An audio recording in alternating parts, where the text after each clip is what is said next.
Godag m'y pénétra plus, alors aujourd'hui on va partir dans le concret et je vais vous raconter l'histoire de Schleich. Le fondateur de la société Schleich, je vais le dire à la française, Friedrich Schleich, né en 1900, est né dans une famille extrêmement pauvre. Ces derniers l'ont confié à une famille d'accueil. Il n'apprend son histoire que le jour de sa confirmation et insiste alors pour reprendre son vrai nom, Schleich.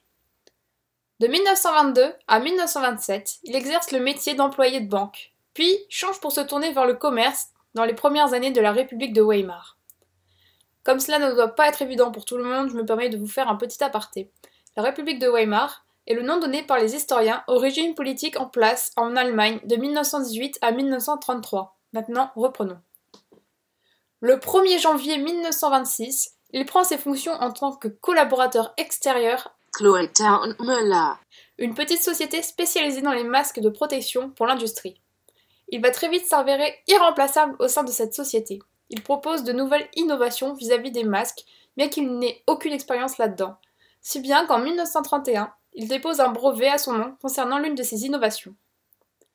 En juillet 1933, le fondateur de Cloetta und Müller, qui est devenu Chlorfabrikate Cloetta und Co. quitte l'entreprise et laisse donc Friedrich Schleich accéder au poste de directeur. L'année qui suit, il rachète l'entièreté de la société qui devient alors Chlora-Gesellschaft mit beschränkter Haftung für Atemschutzgeräte. Cependant, c'est une période bien sombre pour l'Allemagne, car en effet, le Parti national-socialiste est au pouvoir. Il se laisse convaincre par ses nouvelles doctrines, bien que la politique ne l'ait jamais attiré.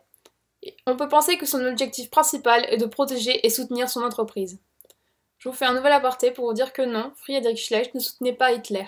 Je vous passe un petit intermède historique, je n'ai pas une vocation pour être prof d'histoire.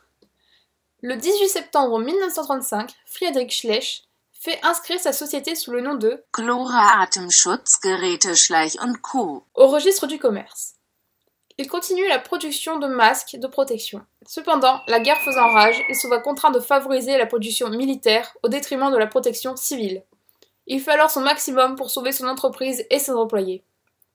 Le 20 avril 1945, lorsque les troupes américaines prennent la ville de Schwäbisch Gmünd, qui a été épargnée par les bombes et les grenades, les habitants n'opposent aucune résistance. Cependant, même si son entreprise n'a subi aucun dégât, il voit son rêve entrepreneurial voler en fumée. En effet, comme tous les industriels ayant poursuivi leurs activités jusqu'à la fin de la guerre, Friedrich Schleich est d'abord arrêté par les Alliés et doit ensuite se soumettre à une procédure de dénazification.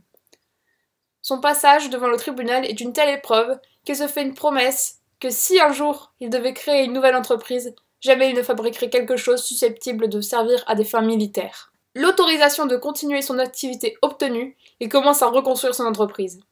Les Alliés ont saisi tous les composants servant à fabriquer des masques, et n'ont laissé que des résidus de velours. Cependant, le velours ne répare ni les routes ni les maisons. Il ne peut servir qu'à jouer.